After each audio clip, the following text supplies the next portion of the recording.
It is my great pleasure and privilege to join your Ideas Colloquium here from MIT in Boston, Massachusetts. And what I would like to contribute to your conversation is a perspective that allows you to zoom out a little bit and to look at the bigger picture. As we all know, COVID-19 has not been the great equalizer, as some people have thought in the beginning, but rather has been the great amplifier and the great mirror, in the sense of amplifier of all the things that were broken before. We always knew we needed to address, but now we really know. And the mirror in terms of really making us aware of that. And that includes the issues towards how we as a society connect with nature, right? The damaging of the ecosystems, but also what's broken inside society on the level of the collective, as we can see in unbearable levels of inequality and also in polarization and so forth. But COVID-19 also taught us something else, which is amazing change is possible.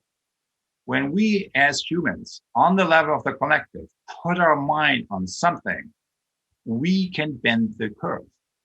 That means we can transform the rules that shape our collective behavior. No other species on Earth can do that. We can do that, and it demonstrates the power of collective change that is possible when we put our mind on an issue together. So I want to share with you a little bit what I have been investigating over the past 15 or 20 years. And when you look at this image here, it really summarizes the condition of our current age, which many people refer to as an age of disruption. What does disruption really mean? It means that the future is going to be different from the past. It means that, we are in one place, and let's say kind of that is here. So current reality is in one place. We know a lot about that place. But the emerging future is in a different place, and we know less about what this reality will actually look like. We know some of that, but there is, less certainty around that. But what we know least about is how to move from here to there.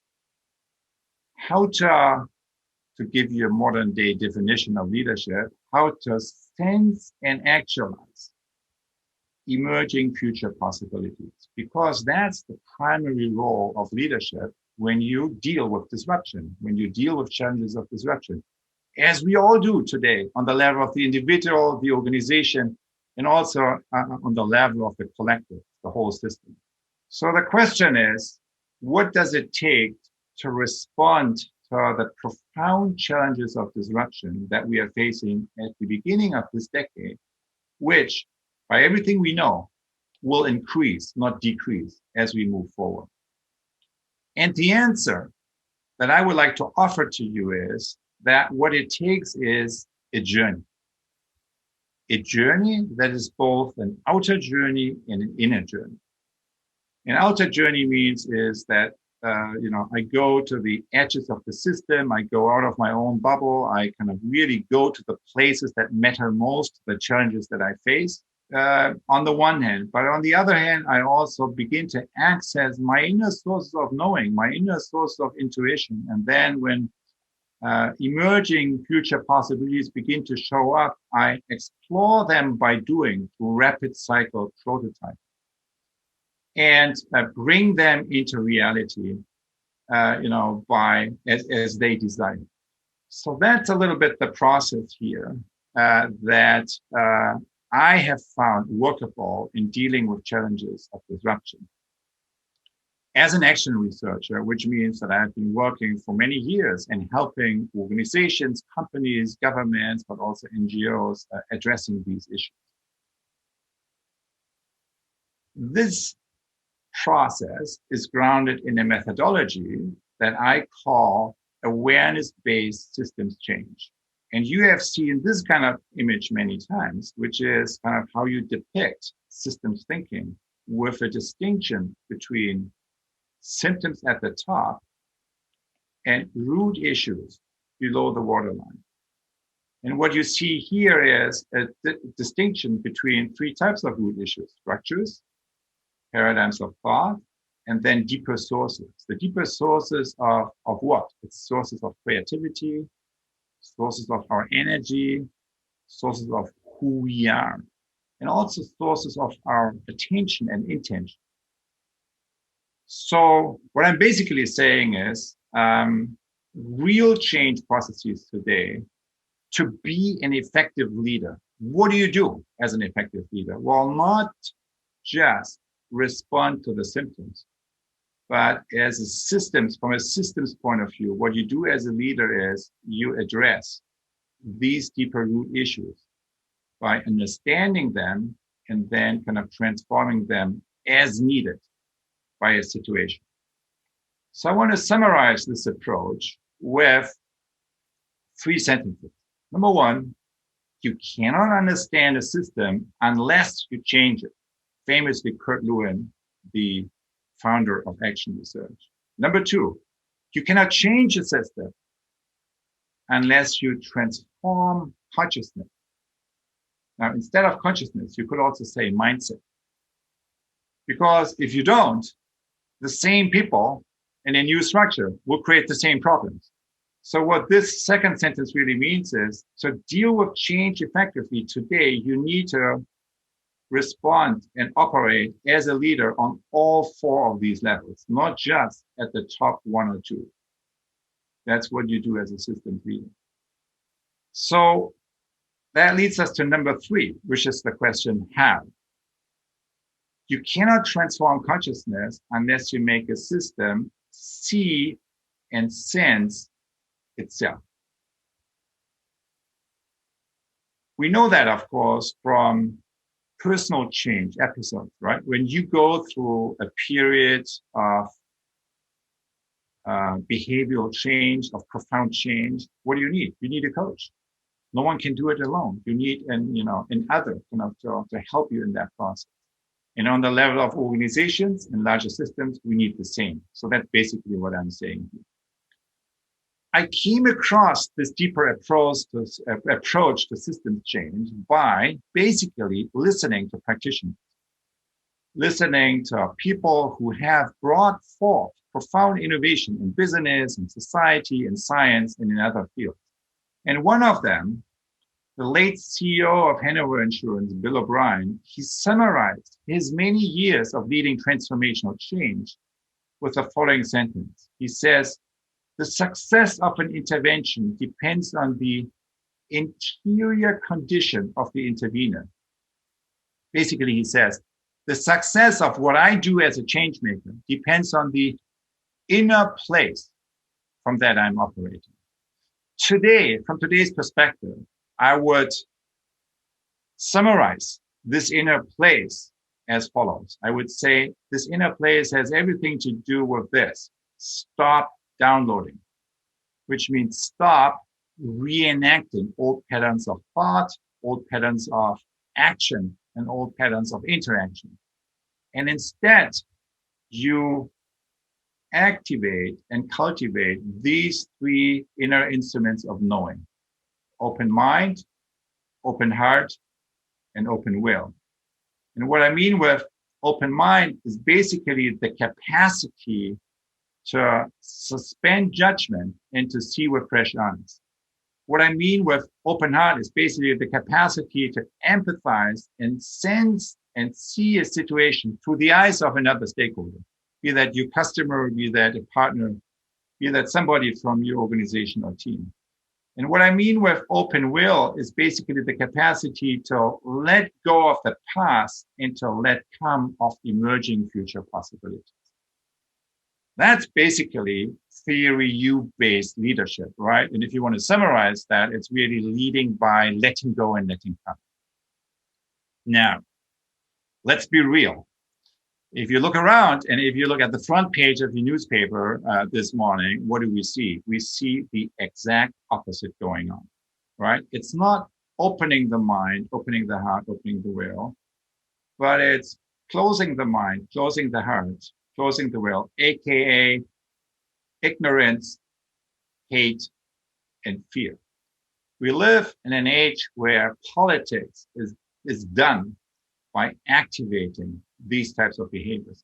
We live in an age where the most valuable companies in business, the technology and big data companies, have business models that amplify these kinds of behaviors because they maximize user engagement in social media. And yet we also see a lot of this going on in society, but it's a little bit, weakened, shall we say, in many countries, right? And our country here, the United States, is a prime example of that. But we are not alone. So, what does it take to really address the fragmentation and polarization and the hostility and toxicity in society that comes with this upper curve here? Because if you look at this curve, it's not about seeing, sensing, letting go, and connecting with future possibilities, bringing that into reality. It's the opposite. It's blinding, desensing, holding on to the past. Absencing means disconnecting from emerging future possibilities. And then so if we do that, if we disconnect here, if we disconnect to the higher future possibility, we are thrown into a space of collective behavior that shows these patterns of manipulation, blaming, abuse, violence, and eventually destruction and self-destruction. So that's, of course, what's going on. That's the collective challenge that we are called for to address. What does it take to address this situation?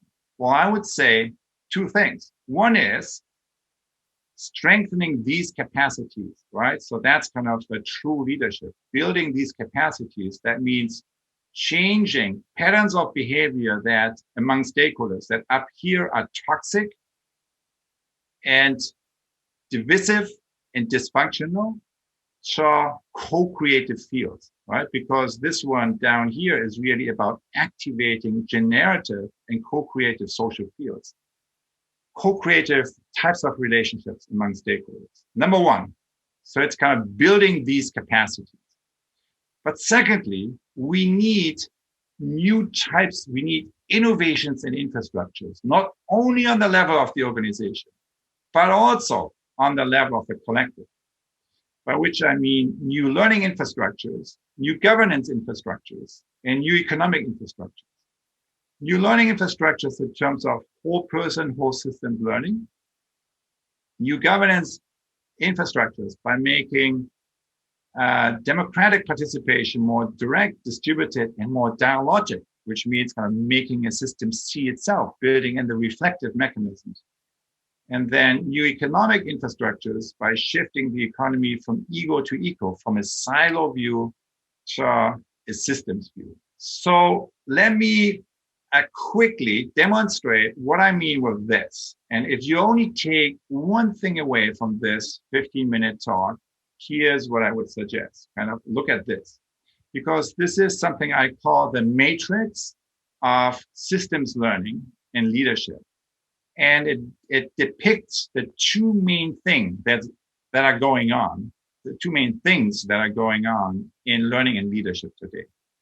And they are summarized with these two words: deepening, so towards whole person learning, and broadening towards kind of engaging the whole system. So when you look at the learning architectures, the first development is really moving from technical to reflective to transformational learning. In other words, or learning styles that only kind of address the head, to ones that address all three, head, heart, and hand, learning by co-creating. And then on the other axis, we have who is the learner? Is it the individual? Is it the team? Is it the organization? Is it the whole ecosystem? All the partners you need to change the system. So when you look at this and ask yourself, well, where's the main leverage point here? So where's the main focus today? The answer is the main focus today is here. All the resources are going there. And that's very evident in current. So most of the current learning infrastructures focus on the individuals and are just kind of head-centric. Or when we are lucky, kind of have forms of reflective learning. But what is basically the blind spot is what's going on here. The blind spot is transformational learning infrastructures, particularly on the level of the whole system. And yet that is exactly what we need for the profound wave of innovation that we need to bring about now. So the blind spot today is transformational ecosystem learning. And that is a task that no one can do alone. And where kind of among companies, among organizations, we need to work together in new ways, together also with partners in government and partners in civil society. So I started with the question, what does it take to respond to the challenges of disruption? And what I propose is what it takes is a journey, as I mentioned, kind of an outer and an inner journey that enables you to support your own process of sensing and actualizing emerging future possibility by engaging in new practices. So here now, in closing, 3 practices I would suggest you to consider as you address your own leadership challenges, the disruptions that you face in your industry, that you face in your organization. So I would say the first practice that you need to take on as an executive in your organization is on this side.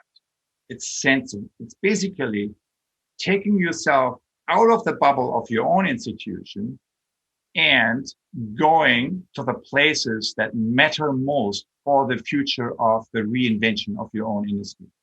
That could be a different sector. That could be not current customers, but maybe the next generation of customers and connecting with them. You will know what that is.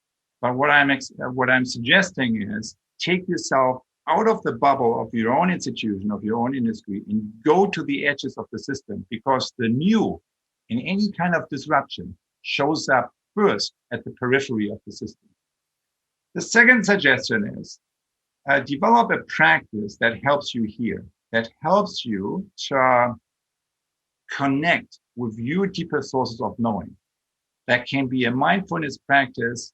Many of the leaders that I was impressed by most use a version of the deep reflection or a contemplative practice, which really boils down to that every day, right? The practice is stuff you do every day. And many people do that early in the morning. That also includes myself. So where you use the first half an hour, or maybe it's just 15 minutes or 10 minutes, to really the stillness of the morning when you get up a little earlier than maybe the remainder of your context. You use the stillness kind of the night and the stillness of the early morning hours to really reconnect with your deeper intention, with what you want to be in service of. And when you operate then from that grounding, you're in a much more you can respond to the challenges of the day from a very different place, much more grounded in the intention that you want to bring into reality. And this also includes deep coaching circles, kind of where you have maybe a circle of friends, or maybe just one other person that you can share your thoughts, your thinking in the making, and your deeper questions with, and have dialogues. And the third thing I would suggest is develop something here. Develop small areas of innovation in your organization that may be at odds with your current business model, where you can explore the future by doing. A prototype is not a pilot. A pilot is you have an idea, you build a small example of that. A prototype is that you explore an idea that you don't even know exactly what it is by doing something which then generates feedback from other stakeholders, which allows you to further develop your idea. So that's kind of rapid cycle prototyping here, and to empower your organization to encourage people to have these little pockets of experimentation. That would be the third thing. The third thing I would suggest as a starting point to deal and respond to the challenges of disruption in a way that is really accessing your own deeper sources of knowing.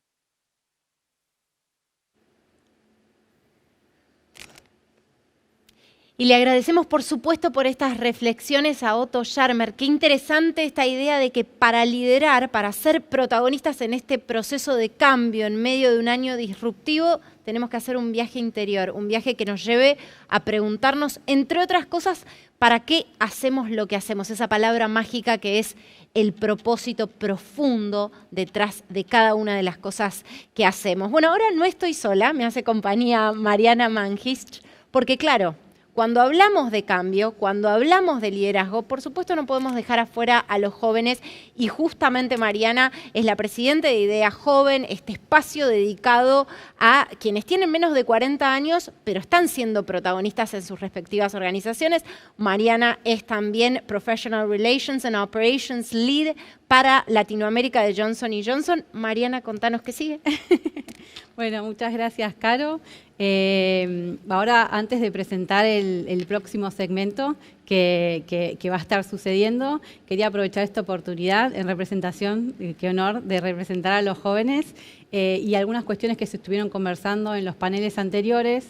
Me parece importante reforzar algunos puntos y dar la perspectiva de los jóvenes en toda esta temática, ¿no? Entonces, como sabemos, estamos atravesando grandes transformaciones a nivel mundial, un presente que nos interpela, ¿no? Desde todo lo que es el cambio climático, nuevas tendencias en globalización, nuevas tecnologías y una Argentina con problemáticas muy profundas. Bueno, se estuvieron conversando, ¿no? 50% de pobreza en el país, lo que es la escasa generación de empleo, lo que es la falta de desarrollo sostenido de la economía. Y todo esto nos hace desafiar los liderazgos, ¿no? Y por eso nos parece importante el papel de los jóvenes, cómo nos movemos en esta nueva normalidad. Que de alguna manera nacieron con una Argentina que decía, tenemos como problema la pobreza, que la sigue teniendo, la arrastra en el tiempo, y de alguna manera a vos te toca liderar un equipo de jóvenes que dicen, no quiero seguir con un déjà vu de los mismos problemas con los que prácticamente nací. Exactamente, Caro, no podemos pensar el futuro de la Argentina sin poner a los jóvenes en el centro, ¿no? En el centro del análisis de las problemáticas como principales impulsores del cambio, como protagonistas del país que queremos ser. Nosotros somos parte de esa construcción. Y bueno, desde ese lugar nosotros necesitamos liderazgos íntegros, ¿no? Que nos inspiren, que nos movilicen, que sean inteligentes y sobre todo que nos ayuden a conducir estos caminos nuevos de la pospandemia, ¿no? Una pandemia que nos enseñó un montón. Desde que, bueno, nadie se salva solo, de que no hay distinción de raza, género, color, profesión, país de procedencia, somos todos iguales. Y en ese sentido es importante que entendamos que sector público y privado se necesitan mutuamente para salir adelante y que cuando nos cuidamos a nosotros mismos también estamos cuidando al resto. Queremos volver a traer en valor todas las oportunidades que este país nos ofrece. Y obviamente en ese sentido es importante revalorizar lo que es la educación de calidad y la cultura del trabajo. Queremos luchar, o sea, construir este país, pero obviamente que tiene todo el potencial para salir adelante, pero que obviamente necesita de una visión de largo plazo.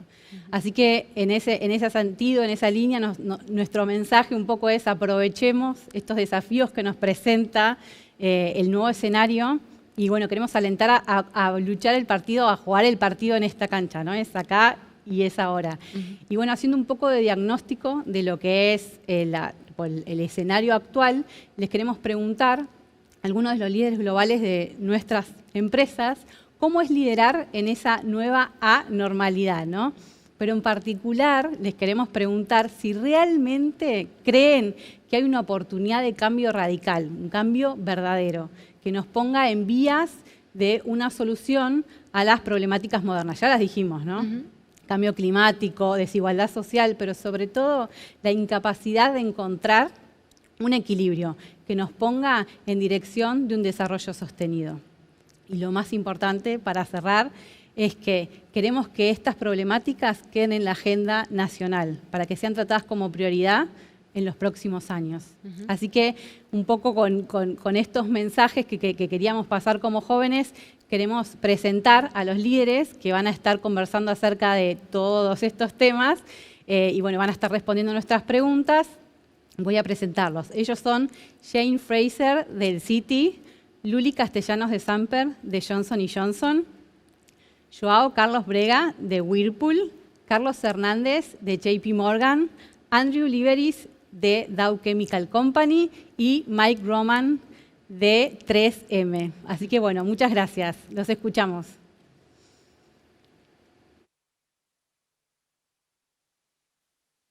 So I think businesses and business leaders are going to play a very critical role as we lead the recovery, both the economic recovery and the societal recovery from the pandemic. And there's going to be a lot of investment required. There's going to be a lot of caring for our employees. But the other piece we're going to have to be thinking of is the impact of digital. Digitization was supercharged by the pandemic. So what are we doing to rethink our business models? What are we doing to transform our industries as we look at the years ahead? Because the future ain't what it used to be.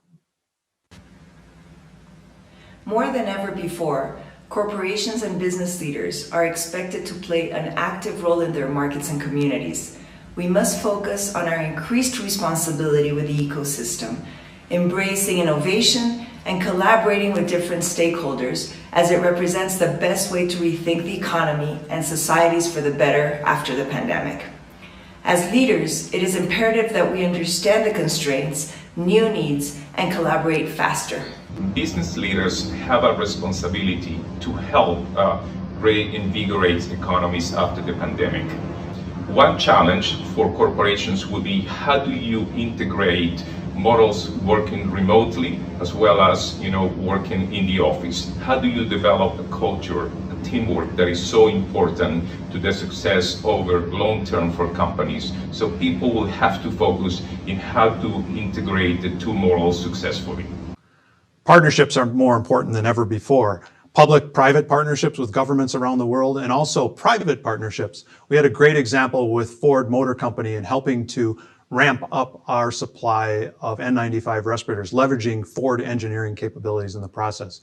We're also working now with MIT in a joint effort to deliver new rapid COVID-19 tests.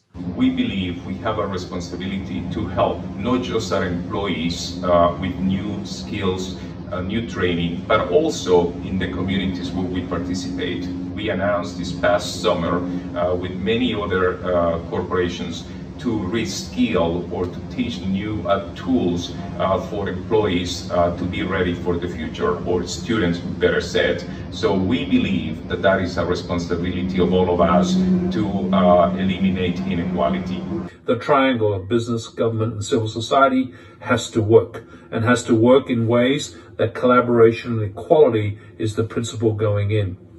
In a digital world, when you throw in this lack of leadership on a global scale, the geopolitical changes, when you look at sustainability and the drive we have to preserve and protect our planet, the digital world means we're all traveling at light speed and we're making decisions in the moment.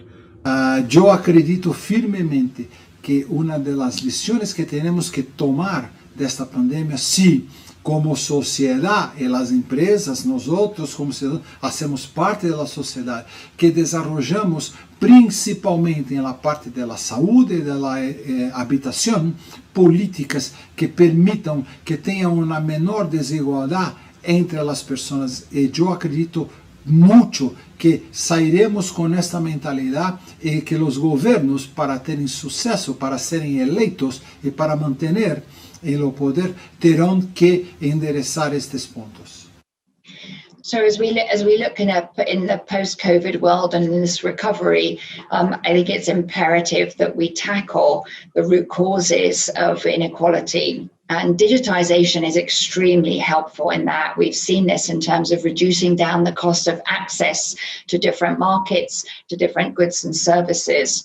So if we don't get this right this time and we leave people behind, then I think we'll be in for a lot more social unrest, and certainly not a society I would like to be part of.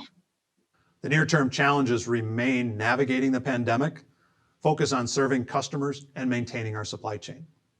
Long-term, we have great opportunities in Latin America to continue to build out our business model and innovate.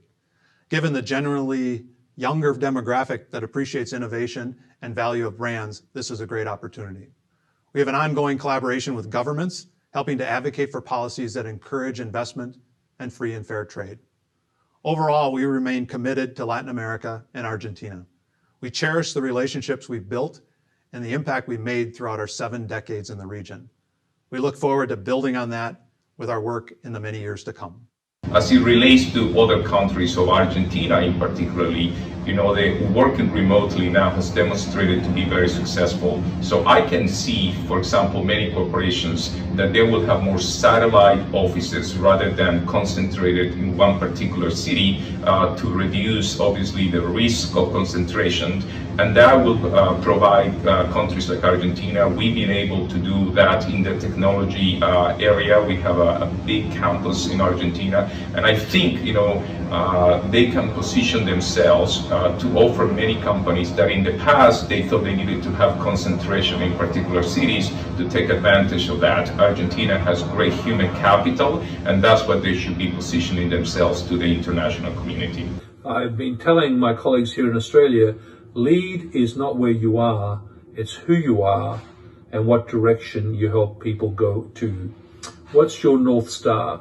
I would say South America and Latin America in general has a chance to actually now step in, to create a community-led model, create a model where the countries of Latin America can be true leaders, responsible leadership, values-based leadership, the removal of all the bad things that we've seen in the previous century, and let's create a 21st century toolbox, a 21st century capability that really looks at these big tectonic shifts as an opportunity for the Latin economies to lead. La lição que nosotros temos que tener es, primero, tener marcas fortes en cualquier rubro de la economía que está. Desde la saúde, con medicinas corretas, desde produtos, desde serviços. Essa é a principal coisa. E a tecnologia. Tecnologia está sendo fundamental, seja para a vacuna, seja para outros produtos que as pessoas buscam. Pero la inversión en innovación, la inversión en produtos e serviços que tragam bem-estar a las pessoas, continuará a ser o grande driver. Pero con las marcas que las personas reconocen. And we foresee challenging moments ahead for corporations with currency limitations and the growth of a black market. However, there are also some very, very relevant opportunities that need to be embraced, not only by the companies, but by the governments and society in general. At Johnson & Johnson, we're very proud to be making headwinds with digital transformation a reality, with new technologies and solutions that, among other, will benefit and enable more people in the region to have access to faster, more reliable, and high-quality medical procedures. None of those changes can happen without great creativity and innovation, and we all know that the more diverse an organization, the more creative and innovative it is. So there is no better moment to spark innovation than during a crisis. It is therefore imperative that we drive a culture of diversity and inclusion with full force.